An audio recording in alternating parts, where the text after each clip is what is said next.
respected Vice Chancellor Sahiban, Faculty members,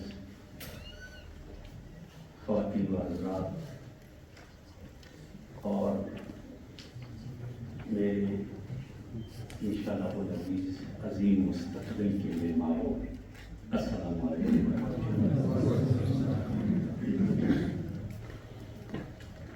فرعونۂ مصر کی series میں ایک فرعون تھے اخناتون۔ ہسٹورین ان کی زندگی کا پیریڈ کوئی 4,500 سال پہلے مقرر کرتے ہیں۔ مصر کے ایک میوزیم میں قدیم کتبے پڑے تھے، الائٹ کے ایکسپرٹس نے پہلے وہ زبان سیکھی، اس کے بعد اس کا متن کلیکٹ کیا اور الائٹ والوں نے شائع کیا۔ جرمن والوں کو پتہ چلا میں ٹرانسلیشن دنیا کی کوئی 36 زبانوں میں اس کا ٹرانسلیشن ہوا۔ 1999 پچھلے ہزاریے کے لاسٹ ایئر میں نے تہران میں اس یادداشتوں کا پرشین ورژن دیکھا تھا، تو مجھے اس وقت ایک حسرت ہوئی تھی کہ کاش اس کا پشتو ترجمہ بھی ہو۔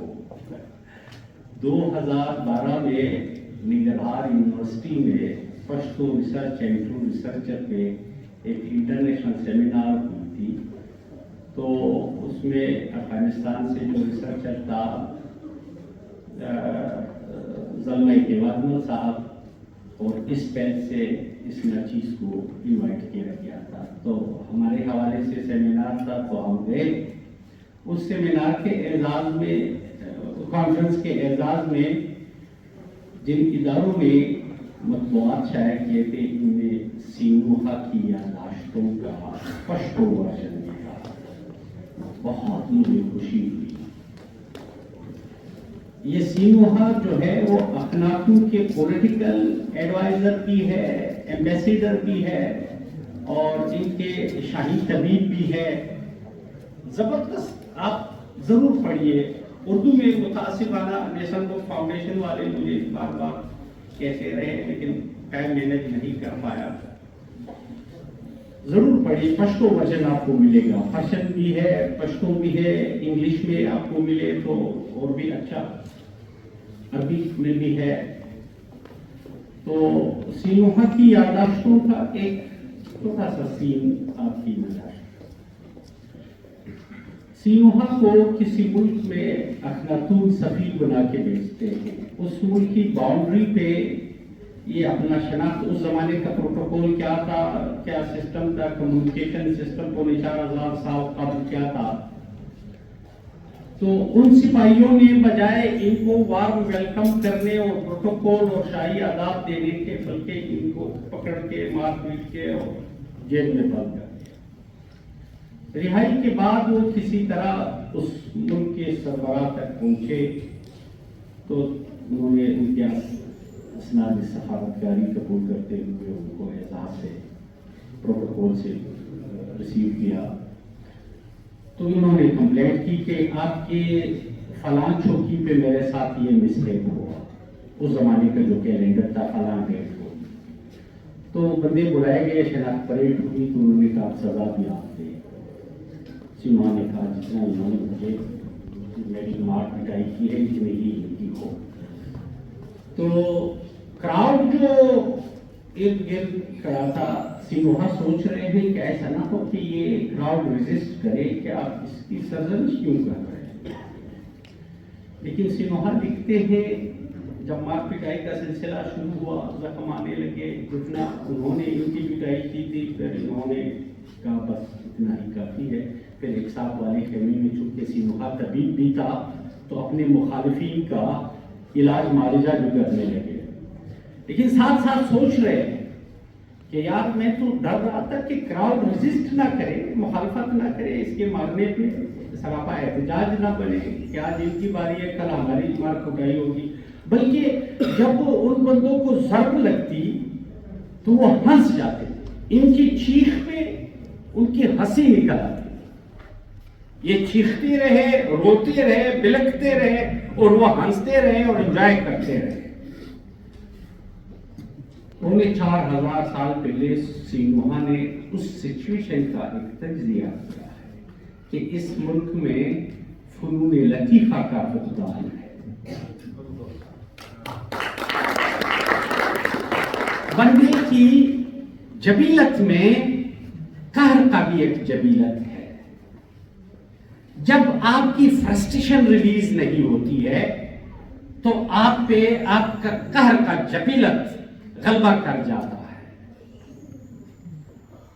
جس طرح اقبال نے فرمایا تھا کہ رنگ ہو یا خشک و سنگ ہو، چھنگ ہو یا حرف صوت، رنگ ہو یا خشک و رنگ ہو یا خشک و سنگ ہو، حرف ہو یا حرف صوت، معجزہ فن کی ہے خون جگر سے نبود. معماری، کاشیکاری، مصوری، موسیقی، شاعری، رقص، محفل، کاشیکاری، سرود، جتنے فنون لطیفہ ہے وہ انسان کے غضب کے مادے کو ریلیز کرنے کے راستے ہیں. دوستی پشاور لٹریری فیسٹیول کے منتظمین اور مندوبین، آرگنائزرز اور شرکا سارے قابل تحسین ہے کہ گزشتہ 3 ڈیکیڈز یا 4 ڈیکیڈز کے دوران جو حالات باگرام کی اس سرزمین کو دیکھنے کو ملے تھے، آج چہرے مسکرا رہے ہیں. آپ نے لوگوں کو ایک موقع دیا، گو کہ آپ نے لٹریری میلے کا نام تو لٹریری میلہ تھا، کیا ہی بہتر ہوتا کہ ایک گوشہ کیلیگرافی کا لیے مختص ہوتا، ایک مصوری کے لیے، ایک کاشیکاری کے لیے، ایک سنگ تراشی کے لیے، ایک موسیقی جہاں رحمان بابا کے کلام کے ساتھ رباب کا سماع ہوتا، اور اس طرح کے ایونٹ. میں تو مولوی سیشن میں اس امید سے آیا تھا کہ یہاں پشاور کے آرٹسٹ رقص مولوی سے مجھے دو محظوظ کریں گے، لیکن دیر آیا درست آیا. امید ہے نیکسٹ ایئر یہ فنون لطیفہ جب آپ کا فرسٹریشن ریلیز ہوگا تو آپ کبھی ریئیکٹ نہیں کر پائیں گے. میں جتنا بھی ان کو داد دے دوں وہ کم ہے، کیونکہ آپ نے عملاً ثابت کیا. لاہور، اسلام آباد، کراچی کے مختلف فیسٹیولز میں جانے کا اتفاق ہوتا ہے، آفیشلی ڈیوٹی بھی ہوتی ہے، جانا بھی پڑتا ہے، لیکن ریئلی میں بخدا بہت مجھے اچھا لگا جس انداز سے انہوں نے مختلف سیشنز، مختلف ٹاپکس، قطع نظر اس کے کہ کس ڈسپلن کا ہے اور کس سبجیکٹ کا ہے، گزشتہ 3 دن سے جو میں آبزرو کر رہا ہوں، تو ماشاءاللہ محدود وسائل سے لامحدود نتائج کا عامل یہ ایونٹ قابل تحسین ہے. مجھے بتایا گیا کہ آپ اقبال اور خوشحال پہ بھی کچھ کریے، تو میں نے کہا اب فیس بک کی اسکالرز نے ہمارے نوجوانوں کے نظریات کو اتنا بگاڑا ہے، اتنا آلودہ بنایا ہے کہ اقبال کا اصل چہرہ ہی مسخ ہوا ہے، اور خوشحال کا جو رول ہے، جو کردار ہے، جو عظمت ہے، اس سے بھی بے خبر ہے. کاش ہمارے وہ کمنٹس یافتگان یا تو اقبال کو پڑھتے یا خوشحال کو پڑھتے اور پھر خود تجزیہ کرتے تو پھر مزہ آتا. مجھے احساس ہے آپ لوگ کافی دیر سے بیٹھے ہیں، مختصراً بریفلی اقبال اور خوشحال پہ 2-4 معروضات آپ کی خدمت میں ہے. میں نے آمد سے قبل ٹائمنگ کا پوچھا، میں نے کہا ڈیوریشن میرا کیا ہو، تو میں نے اپنا ٹائم نوٹ کیا ہے. With in specific limited time انشاءاللہ میں آپ کو نجات دے دوں.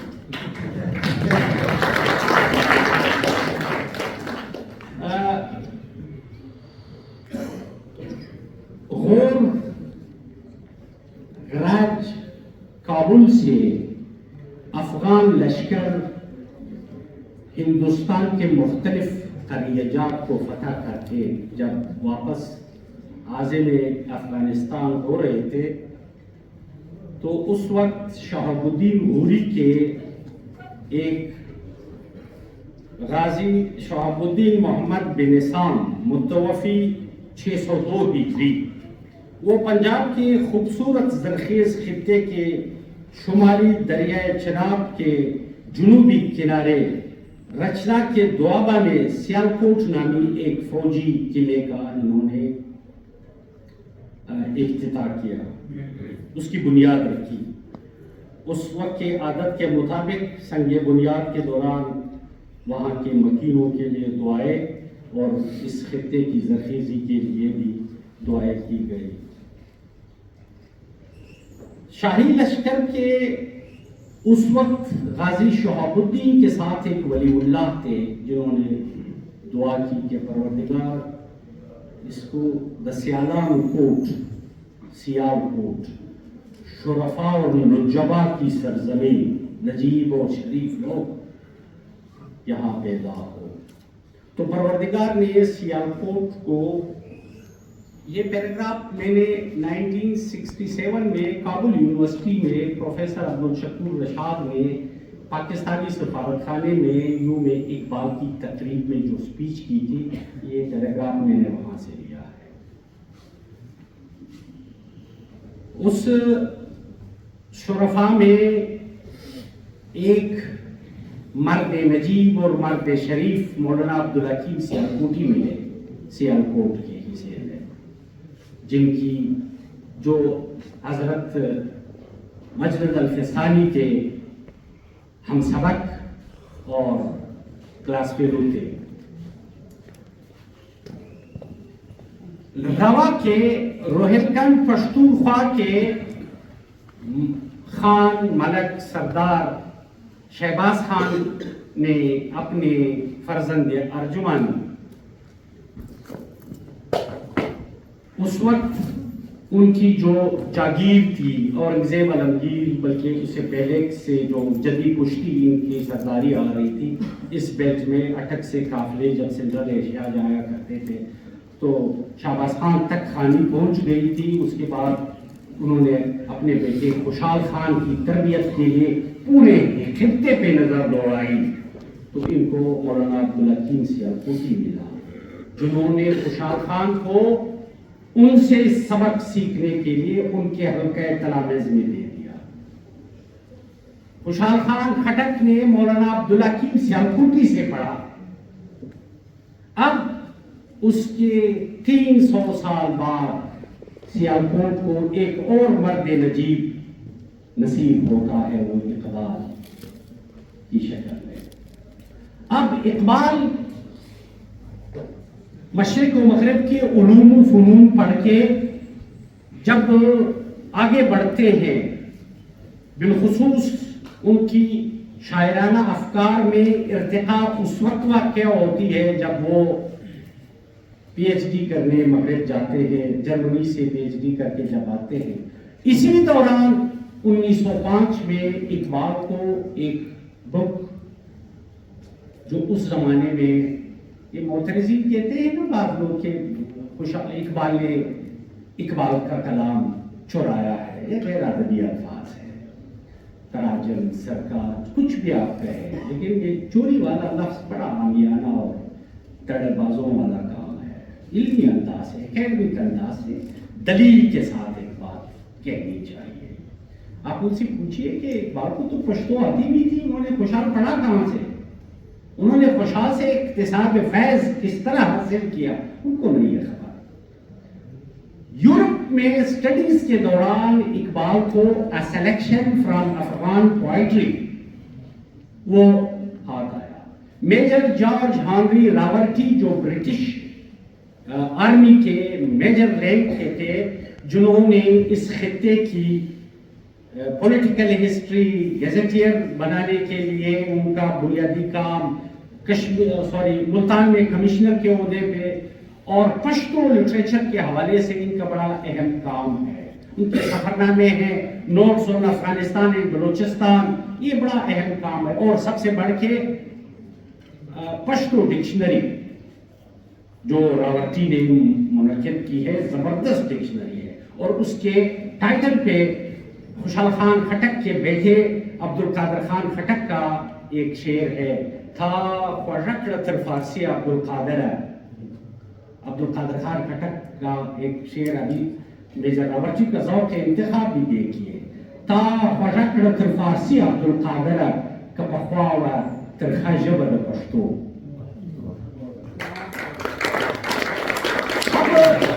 میجر راورٹی نے یہ جو selection from Afghan poetry Pashtun شعراء کے چیدہ منتخب کلام کا انگلش میں ٹرانسلیشن کیا. اس میں خوشحال کے 100 غزلیات تھے. اقبال کو جب یہ ایک نئی جہان، ایک نئے طرز فکر سے، یہ وہ زمانہ ہے کہ اقبال کی فکری تشکیل کا دور ہے. وہ مشرق و مغرب کی علوم و فنون کے مطالعے میں مصروف ہے. کبھی نیٹشے کو پڑھ رہے ہیں، کبھی موسولینی کے فکر سے انسپائریشن لے رہے ہیں، وہ کے بعد میں ان سے ملاقات بھی رہی. کبھی حکیم ثنائی غزنوی سے اقتصاد فیض لیتے، کبھی پیر رومی کے سامنے سراپا سعادت بن کے ان سے کچھ سیکھنے کے، ان سے کچھ فیض حاصل کرنے کے درپے ہیں. اس طرح مختلف شخصیات بلا امتیاز رنگ، نسل، جغرافیہ و مذہب وہ سب سے کنسیو کر رہے ہیں. تو اس دوران ان کو یہ کلام بھی ملتا ہے اور وہ خوشحال سے انسپائریشن لینا شروع کرتے ہیں. یہاں آ کے ایک آرمی آفیسر ہے اقبال کے دوست، ان کو کہتے ہیں یار مجھے آپ کی آرمی سے ایک ایسا پختون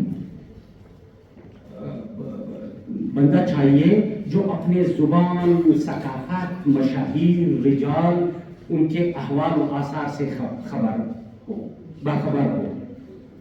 تو وہ سجید گل کو ان کے لیے ریکمینڈ، حوالدار سجید گل پشتون ہسٹری کے حوالے سے وہ اصل میں ان کا اوریجن تھا کنڑ کے سادات سے. کنڑ جہاں سید جمال الدین افغانی سادات کنڑ میں سے تھے، اسی خاندان سے. اب شجرے کا تو سچ مجھے علم نہیں ہے کہ سید جمال الدین افغانی کے شجرہ نسب میں سجید گل کس سٹیپ پہ کہاں ٹچ ہوتے تھے، مگر خانوادہ اور وہ سارے وہاں سے تھے. سجید گل کی اقبال کے ساتھ بے تکلفی بڑھتی ہے اور دوستی یہاں تک بڑھتی ہے کہ ایک دوسرے کے بغیر اقبال خریدتے رہتے ہیں اور سجید گل کے سینے سے افغانوں کی ہسٹری، زبان، رنگ، نسل، اقوام، قبائل، جغرافیہ، معدنیات، ایک ایک چیز کا استفسار کر رہے ہیں. یہ جو اقبال کا نظم ہے کہ آسیا یک پیکر آب و گل است، آسیا یک پیکر آب و گل است، ملت افغان در آن پیکر دل است، از فساد او فساد آسیا در گشاد او گشاد آسیا. یہ ایک تجزیہ ہے، ایک کنکلوژن ہے ان مباحث کا، ان مطالعات کا ایک ایکسٹریکٹ ہے جو افغانوں سے دلچسپی کی بنیاد پہ اقبال نے ایاز مرتب کیے تھے. یہ جاوید نامہ میں جب وہ احمد شاہ ابدالی سے ملتے ہیں تو احمد شاہ ابدالی کے ساتھ جو اقبال کا ڈائلاگ ہے اس میں احمد شاہ بابا ان کو کہتے ہیں کہ آسیا یا کھڑے ہو گی. باہر کیف آمدم برسر مطلب یہ جو سلسلہ آگے بڑھا، انسپائریشن لی. 1923 میں حیدرآباد دکن سے اسلامک ریویو ایک ریسرچ جرنل نکلتا تھا، اس میں اقبال نے the great Afghan warrior poet article لکھے. اس وقت امان اللہ خان جو افغانستان کے فرمان روا تھے ان سے استدعا کی کہ آپ ایک مربوط ایکسپرٹس کی ٹیم بنائیں اور مکمل خوشحال کو انگلش میں ٹرانسلیٹ کر دیں. اچھا ذرا اس ابھی اقبال کا ویژن دیکھیے, اس سینٹینس کا the great Afghan warrior point آپ سرچ کریں بیٹا, آپ کو ملے گا. جب آپ وہ پڑھیں گے اس کا سٹارٹ یہ ہے کہ مجھے اس قوم کی مستقبل بہت روشن لگ رہی ہے. اقبال کا ویژن ہے جس کی یگانگت اور ملی وحدت کے لیے بایزید روشان نے تحریک چلائی تھی. اقبال بایزید روشان کا حوالہ دے رہے ہیں, اور جس قوم کی بیداری کے لیے شیر شاہ سوری نے, احمد شاہ ابدالی نے اور خوشحال خان خٹک نے کردار ادا کیا, اور پھر جا کے خوشحال کے فن و شخصیت کی. بارکیف اس مقالے میں وہ امان اللہ خان سے کہتے ہیں کہ آپ انگریز نے تو اپنے ذوق کے مطابق 100 چیدہ منتخب غزلیات کا ترجمہ کیا ہے, آپ مکمل خوشحال کو انگلش میں ڈالیں, دنیا کو پتہ چلے کہ یہ انٹرنیشنل ہیومن انٹیلیکٹ کا کتنا بڑا ایسٹ ہے, فکری منبع ہے خوشحال کا کلام. عالمی سطح پہ انسانی وزڈم, عقل اور دانائی میں خوشحال کے کلام کا کتنا بنیاد ہے, مگر افسوس کہ ہم آج تک یہ نہیں کر پائے. مکمل خوشحال, مجھے بہت افسوس سے کہنا پڑتا ہے, یہاں اکیڈمیشنز بھی ہے, یہاں وائس چانسلر صاحبان بھی ہے, یہاں مختلف اکیڈمیز کے ریپریزنٹیٹیو بھی ہے. خدا را ایک خوشحال کو تو پروجیکٹ کے طور پہ مکمل انفرادی طور پہ مختلف ہوئے ہیں. مجھے 2 سال پہلے اسلام آباد کے ایک کانفرنس میں ایک جوان نے خوشحال کے بازنامہ کا انگلش ورژن بڑا زبردست انہوں نے پرنٹ کیا تھا آرٹ پیپر پہ 4 کلر میں, اور ساتھ اقبال نے جن باز کے جن اقسام کا تذکرہ کیا تھا ان کے پکس بھی تھے اس میں. بڑا زبردست کام تھا, لیکن مکمل خوشحال وداؤٹ اینی سنسر. بعض چیزوں پہ لوگوں کو اعتراض ہے, نہیں ہونا چاہیے, یہی تو خوشحال کی عظمت ہے, جو فطرت کے مقاصد کیا کرتا ہے نگہبانی ہے, وہ تو یہی تو خوشحال کے عظمت کی دلیل ہے. خوشحال نے, اقبال نے خوشحال کے تصور باز سے انسپائریشن لینی شروع کی, اور ساتھ ساتھ خوشحال سے بھی 600 سال قبل دمشق میں عربی شاعری, جدید عربی شاعری کے بانی شاعر تھے, عربی ڈپارٹمنٹ کے لوگ بیٹھے ہیں, ابو لالا ماری, اب مارا یا ماری باز کہتے ہیں. تو ابو لالا کے کلام میں یہ تصور ہے باز, اور وہ مرغ کا گوشت حرام سمجھتے تھے ابو لالا ماری, 1000 سال پہلے دمشق میں گزرے, کہتے یہ حرام ہے, یہ بغیرت پرندہ چوری تلے کیوں لیٹ گیا, اس کے بال وہ پر تھے, اس نے شاہین کی طرح پرواز کیوں نہیں کرتا, یہ اس کی بغیرتی میرے رگ و ریشے میں سرایت کر جائے گی, یہ حرام ہے. اب وہ تصور بھی اقبال کے زیر مطالعہ رہا, اور اقبال نے اس کے مطالعہ پر تراجم بھی کیے ہیں, وہ کہ اس کے غفران اور لزومات جو ماری کے مجموعے ہے, آثار ہے, ان کے حوالے اقبال نے دیے ہیں, اور آخر میں کنکلوڈ کرتے ہوئے کہا ہے کہ تقدیر کے قاضی کا یہ فتویٰ ہے ازل سے, ہے جرم ضعیفی کی سزا مرگ مفاجات, مرگ مفاجات ضعیفوں کا تقدیر ہے. آپ شاہین کیوں نہیں بنے, اپنی پرواز کیوں نہیں؟ اقبال نے وہ تصور وہاں سے لیا. اور ساتھ اقبال کے ایک دوست ہے اس زمانے میں نیاز الدین خان, جو اورمر پٹھانوں میں سے تھے, جلندھر میں رہتے تھے, اور نیاز الدین خان کو ایک لیٹر میں اقبال نے لکھا تھا کہ کاش میں خوشحال کی زبان کو براہ راست سمجھتا, میں کتنا استفادہ اس بندے سے کرتا. ابھی آپ اقبال کے کلام میں دیکھیں, جا بجا ٹریبیوٹ پیش کر رہے ہیں, جہاں ترجمہ کرتے ہیں وہاں ترجمہ از خوشحال خان خٹک. علمی دیانت کے تقاضوں کو اقبال نے پامال نہیں کیا ہے. جہاں اقتصاد فیض لیا ہے وہاں ماخوذ لکھا ہے اقبال نے، اور جہاں اور اس کے علاوہ بھی ان کو ٹریبیوٹ بھی پیش کیا ہے. خوش سرود آن شاعر ایک افغان شناس، خوش سرود آن شاعر افغان شناس، آن کے بیند باز گوید بے ہراس، آن حکیم ملت افغانیان، آن طبیب علت افغانیان، راز قومی دید وہ بے گاگا نہ گفت، حرف حق با شوخی رندانہ گفت. یہ اقبال ان کو ٹریبیوٹ پیش کر رہے ہیں کہ خوشحال تو ملت افغانہ کے حکیم ہیں، ان کے علتوں کو بھی کما حقہ سمجھ پائے ہیں، ان کے اتفاق نہ کرنے کے علتوں کو، ان کی مختلف جو ڈسپیوٹس ہیں ان کو بھی سمجھتے ہیں، ان کی شجاعت، بہادری اور مہمان نوازی اور درخشندہ روایات سے بھی خوشحال سے بڑھ کے اور کون آشنا و آگاہ ہے، جس کی وجہ سے ان کو حکیم افغانہ کے حکیم قرار دیتے ہیں اقبال. اس زمانے میں ایک خاتون تھی خدیجہ فیروز الدین. وائس چانسلر صاحبان کی توجہ کے لیے ایک کلو دے رہا ہوں. آپ لوگ بڑے بڑے فورم پہ سینڈیکیٹس میں بیٹھتے رہتے ہیں، انٹرویوز کرتے رہتے ہیں. تو خدیجہ فیروز الدین صاحبہ کی وہ بنو سے تعلق پوسٹنگ تھی، لاہور کے میانی قبرستان میں ان کا بازار ہے.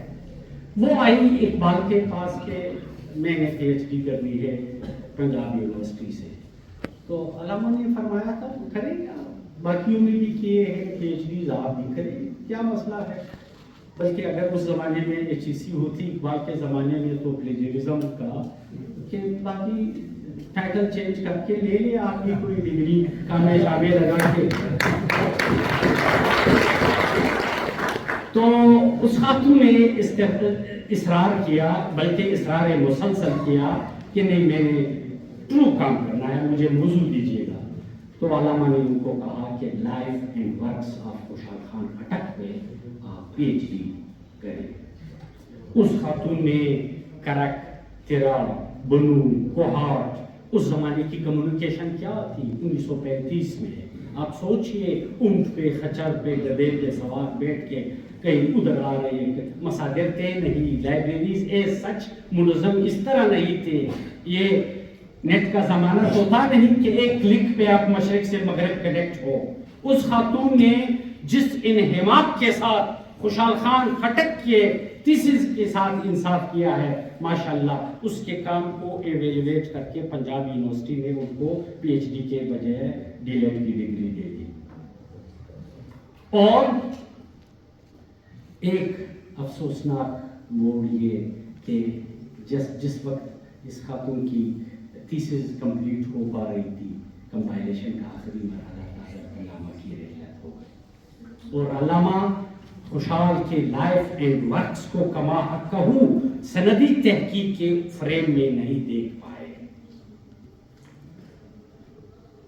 آپ لوگوں کا کام ہے کہ اقبال اور خوشحال کے مشترکات کو علمی بنیادوں پہ، ہمارے ہاں تو المیہ یہ ہیں، اس چوک میں آپ نے تلاشی ہوتی ہے، نیکسٹ چوک پہ آپ اقبال کو گالیاں دینا شروع کر دیتے.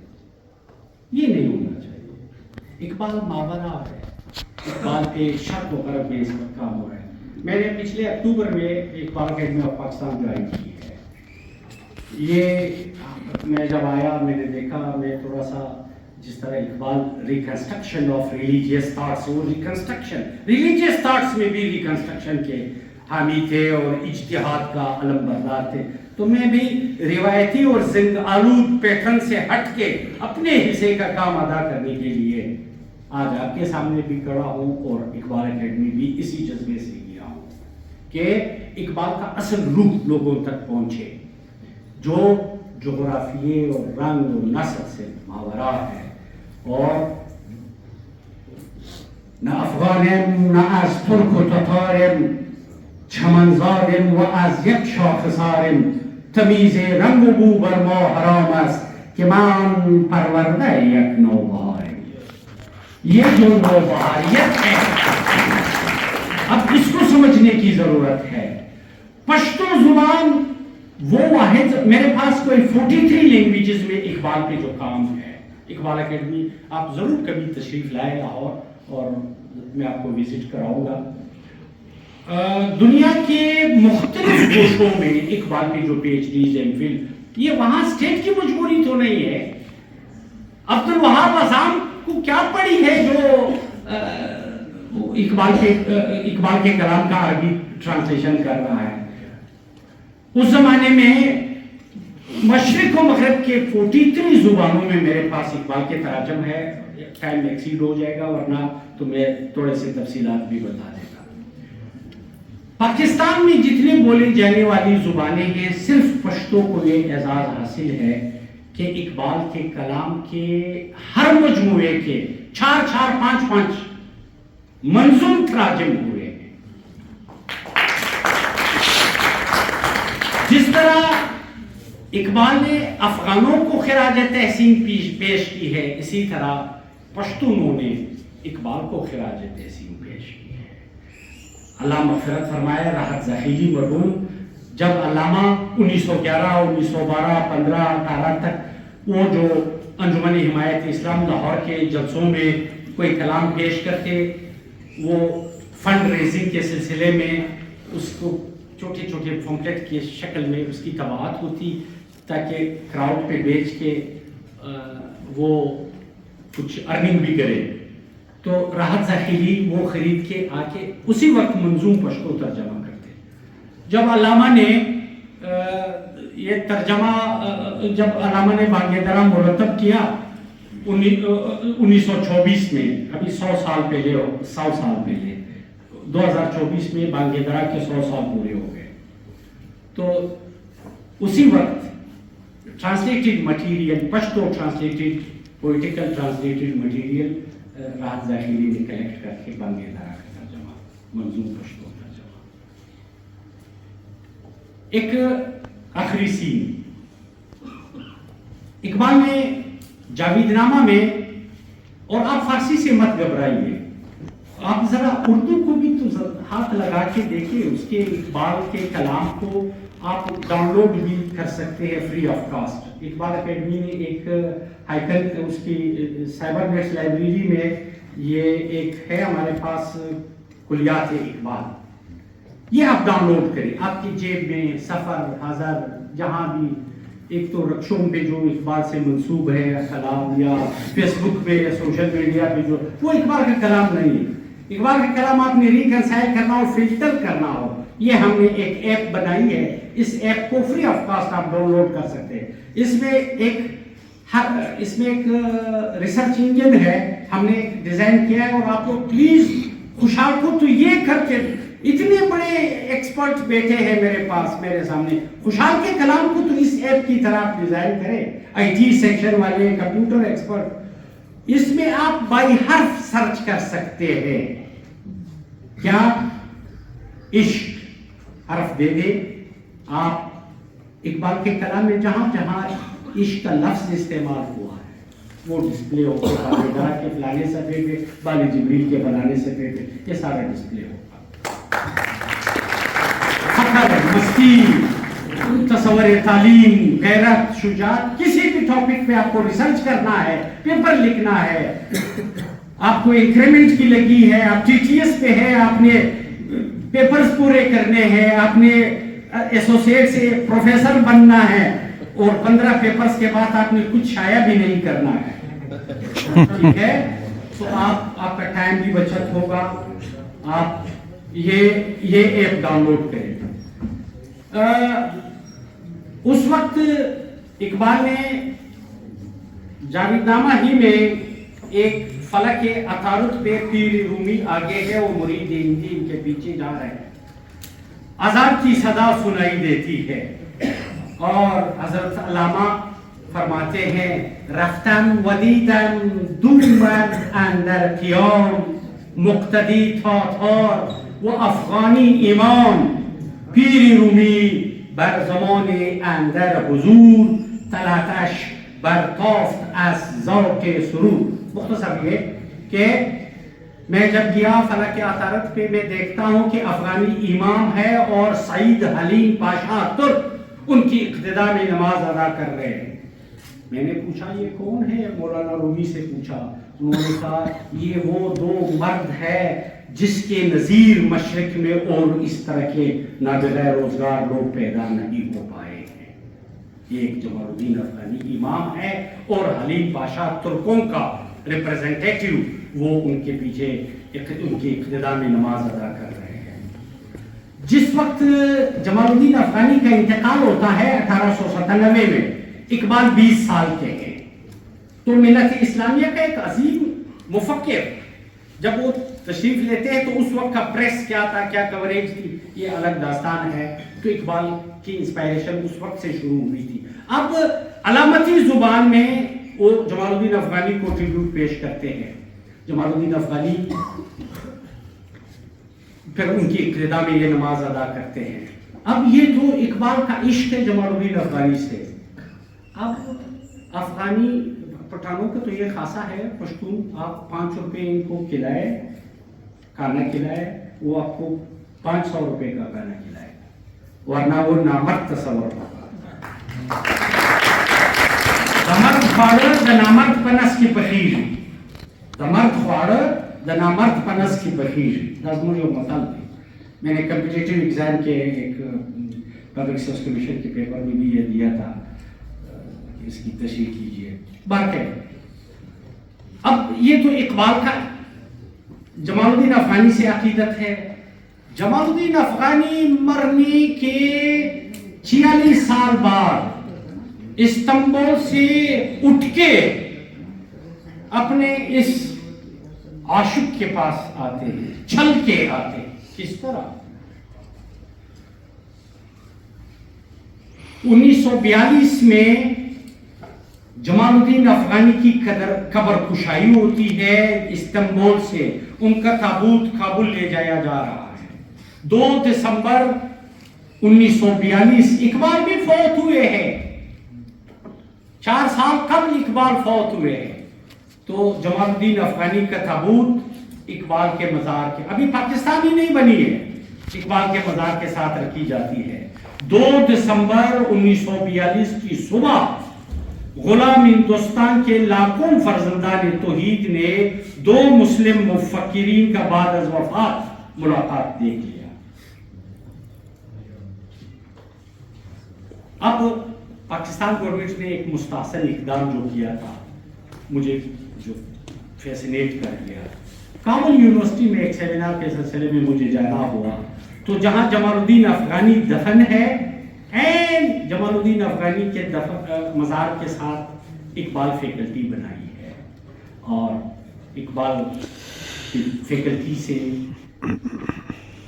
اس وقت وہاں بھی کابل سے بھی اسلامی امت کی یگانگت کا ایک تصور، خاموش تصور دنیا کو دیا جا رہا ہے. وہاں بھی جمال اور اقبال دوش بدوش اصول اتفاق ہے. کابل کے وزارت اطلاعات و کلچر کے عظیم الشان بلڈنگ کے سب سے اوپر کاشیگاری میں ایک قرآنی آیات لکھا ہے، ابھی بھی آپ جا سکتے ہیں. اور میرے پی ایچ ڈی کا تھیسس پچھلے سال شائع ہوا افغانستان میں اقبال شناسی کی روایت، اس میں نے وہ پک بھی خود اتار کے اس میں لگائی ہے. اس کے بعد قرآنی آیات کے بعد اقبال کا یہ شعر ہے کہ تمیز رنگ و بو بر ماه رامز کہ ماه پرورده یک نوبهار. اور اس کے بعد افغانستان کا قومی ترانہ ہے. یہ ہے عشق. سینٹرل ایشین کنٹریز میں جائے، سوویت یونین سے آزادی حاصل کرنے کے لیے جو انیشیشن چلی تھی، سمرقند، بخارا، تاشکند، خیوا کے چوکوں پہ اقبال کی ترانے سنائے جاتے تھے. از خواب گرم خواب گرم خواب گرم خیز، جوانان آجم باز بطامیر جان خیز، از خواب گرم خواب گرم خیز. بہت مشکور ہوں آپ سب کا، اور آپ کی سماعتوں کا مشکور ہوں، آپ کی پشتون ولی کا مشکور ہوں کہ آپ نے مجھے یہ اعزاز بخشا اور مجھے یہ جو مٹی ہے پروفیسر پرنسپل صاحب وی سی صاحب نے زبردست، یہ مٹی بڑی زرخیز ہے ساتھی، نم کی ضرورت ہے اور نم کی آماج کا یہ بار نہیں جینا ہے کہ آپ دو تیسرے چوتھے جنم میں آپ سے یہ غلطیاں ہوئی تھی. ابھی آئے ہو، زندگی کے پیکیج کو اویل کرو اس سے پہلے کہ آپ کو کاشن ملے کہ آپ کا پیکیج ایکسپائر.